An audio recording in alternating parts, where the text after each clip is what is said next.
دل کو زندہ کرنے کا ایک اور عمل قیام اللیل، تہجد کی نماز۔ چنانچہ جو لوگ چاہتے ہیں کہ اللہ رب العزت سے تعلق ہو، ان کی محبت دل میں ہو، ہم اللہ تعالیٰ کے مقبول بندوں میں شامل ہو جائیں، ان کو چاہیے کہ رات کے آخری پہر میں چند رکعت نفل اللہ کے حضور ضرور پڑھا کریں۔ اللہ تعالیٰ فرماتے ہیں والذین یبیتون لربہم سجدا وقیاما۔ حدیث پاک میں آتا ہے افضل الصلاۃ بعد المکتوبۃ قیام اللیل، کہ 5 فرض نمازوں کے بعد سب سے افضل نماز تہجد کی نماز ہے۔ قیل للحسن، حسن رحمت اللہ علیہ سے یہ کہا گیا ما بال المتہجدین احسن الناس وجہا، کیا وجہ ہے کہ تہجد پڑھنے والوں کے چہرے بڑے منور ہوتے ہیں، ان کے چہروں پہ بڑا نور ہوتا ہے۔ قال، انہوں نے جواب دیا لأنہم خلو بالرحمن فألبسہم نور من نورہ، اس لیے کہ وہ اللہ کے ساتھ تنہائی میں عبادت میں وقت گزارتے ہیں، اللہ اپنے نور کو ان کے چہروں پر پالش کر دیتے ہیں۔ ایک بزرگ فرمایا کرتے تھے کہ حضرت، ان کے پاس ایک بندہ آیا، اس نے کہا کہ حضرت مجھے رات تہجد کی توفیق نصیب نہیں ہوتی، کوئی عمل بتا دے۔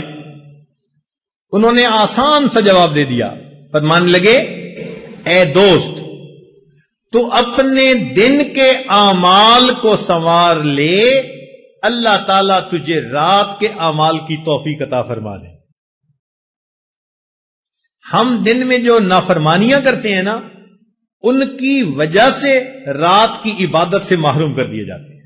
فقال لا تعصه بالنہار، تو دن میں اللہ کی نافرمانی نہ کر، وَهُوَ يُقِيمَكَ بَيْنَ يَدَيْهِ بِاللَّيْلِ، تو دن میں اس کی نافرمانی نہ کر، وہ تجھے رات میں قیام کی توفیق عطا فرما دے۔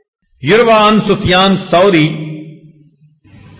سفیان ثوری رحمۃ اللہ سے یہ بات منقول ہے، فرماتے تھے کہ حرمت قیام اللیل 5 اشہر بذنب اصبتہ، ایک مرتبہ ایک گناہ مجھ سے سرزد ہو گیا جس کی وجہ سے 5 مہینے تہجد کی نماز سے میں محروم ہو گیا۔ اور پتہ ہے وہ گناہ کون سا تھا؟ فرماتے ہیں گناہ یہ تھا کہ ایک نوجوان دعا مانگتے ہوئے رو رہا تھا، اور میں نے اس کی طرف دیکھ کر گمان کیا کہ یہ ریاکاری کر رہا ہے۔ میں نے اپنے دل میں اتنا سوچا ریاکاری کر رہا ہے۔ اس بدگمانی کے گناہ کی وجہ سے اللہ نے 5 مہینے تہجد سے مجھے محروم کر دیا۔ اور ہم کتنی بدگمانیاں کرتے ہیں لوگوں کے بارے میں بھائی، ہر کسی سے بدگمان الا ماشاء اللہ، پھر کہتے ہیں جی تہجد نہیں ملتی۔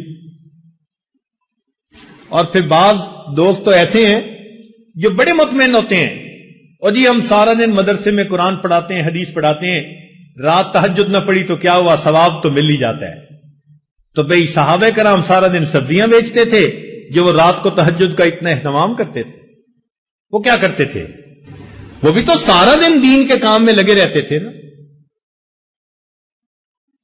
فرسان بالنہار ہوتے تھے، اور پھر اللہ ان کو رہوان باللیل بنا دیا کرتے۔ رات گھوڑے کی پیٹھ پہ ہوتے تھے صبح میں، اور رات مسلح کی پیٹھ پر ہوا کرتے تھے۔ تو یہ تو نفس ہمیں مطمئن کر دیتا ہے نا کہ کوئی بات نہیں اگر تہجد کی توفیق نہیں ملتی۔